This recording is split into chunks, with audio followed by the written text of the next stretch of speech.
بسم اللہ الرحمن الرحیم۔ سب سے پہلے تو میں منہاج القرآن انٹرنیشنل کا شکریہ ادا کروں گا کہ تحریک منہاج القرآن کے یوم تاسیس پہ مجھے یہ اس عظیم ادارے اور اس کے عظیم تر رہنما کے بارے میں بات کرنے کا موقع دے رہے ہیں۔ ڈاکٹر صاحب کے بارے میں بات کرنے کا موقع مجھے اس لیے بھی بڑا خوبصورت لگا کہ میں نے ڈاکٹر طاہر القادری صاحب کو جگنوں سے آفتاب بنتے ہوئے اپنی آنکھوں سے دیکھا ہے۔ وہ اس طرح کہ گورنمنٹ کالج لائل پور، جسے اب گورنمنٹ کالج فیصل آباد کہتے ہیں،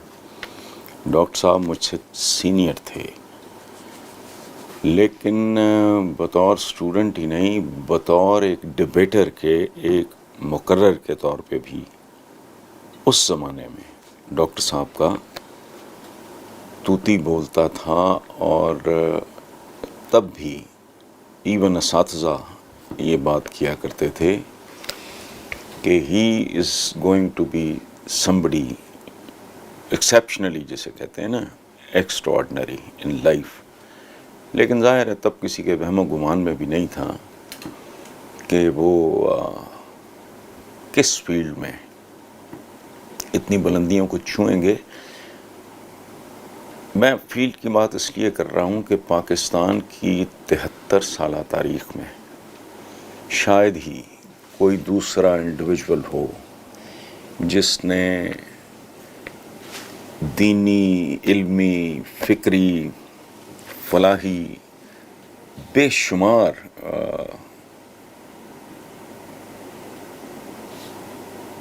میدانوں میں کام کیا ہو، اتنا کنٹریبیوٹ کیا ہو۔ اور سب سے بڑی بات یہ ہے کہ عام طور پہ جو لوگ اتنے انوویٹو، اتنے کریٹو اور اتنے انٹلیکچول ہوتے ہیں، ان کے اندر، یہ میرا زندگی بھر کا یہ ایک آبزرویشن ہے، ان کے اندر انتظامی صلاحیتوں کی کمی ہوتی ہے۔ یہ امیزنگ، یہ ایک عجیب و غریب کمبینیشن ہے کہ ڈاکٹر طاہر القادری صاحب ایک بڑے انٹلیکچول، ایک فلاسفر، ایک دانشور ہونے کے باوجود بے تحاشا انتظامی صلاحیتوں کا، حیران کن بات ہے۔ اٹس ناٹ بلیویبل جنرلی کہ اتنے کاموں کے کرنے کے ساتھ، اور ایک ورلڈ وائڈ ایک 100 سے زیادہ ملکوں میں ان کا نیٹ ورک ہے، جس کو یہ کیسے مینیج کرتے ہیں،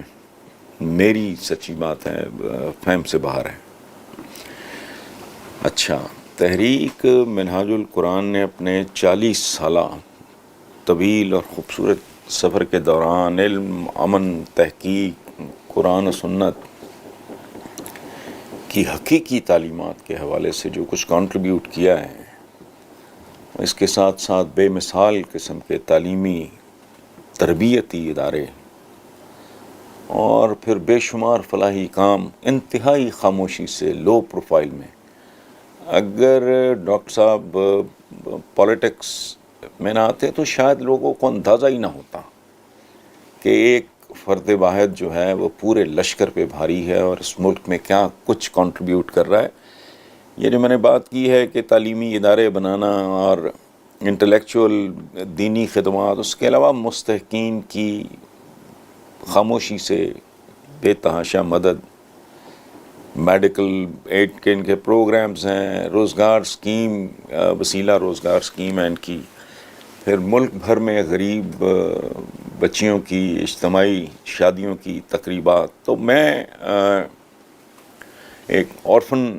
ہومز وغیرہ کا سلسلہ ہے، تو یہ ایک انتہائی ملٹی ڈائمینشنل شخصیت ہیں جو مجھے تو ریسنٹ پاسٹ میں دور دور تک مجھے پرسنلی دکھائی نہیں دیتی، اور میرے لیے یہ باعث مسرت بھی ہے، باعث فخر بھی ہے کہ میں آج اس شخصیت کے بارے میں بات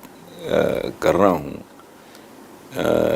جن کے ساتھ میرا پیار محبت احترام کا تعلق عشروں پہ محیط ہے، اور اس کے بعد عشروں پہ محیط اس تعلق کے بعد میرا ان سے بیان ہے، اس سے زیادہ بات میں کر نہیں سکتا. Thank you very much. اور ڈاکٹر صاحب کو اللہ پاک صحت اور سلامتی کے ساتھ ایک لمبی اتنی ہی کریٹیو اور پروڈکٹیو زندگی عطا فرمائے.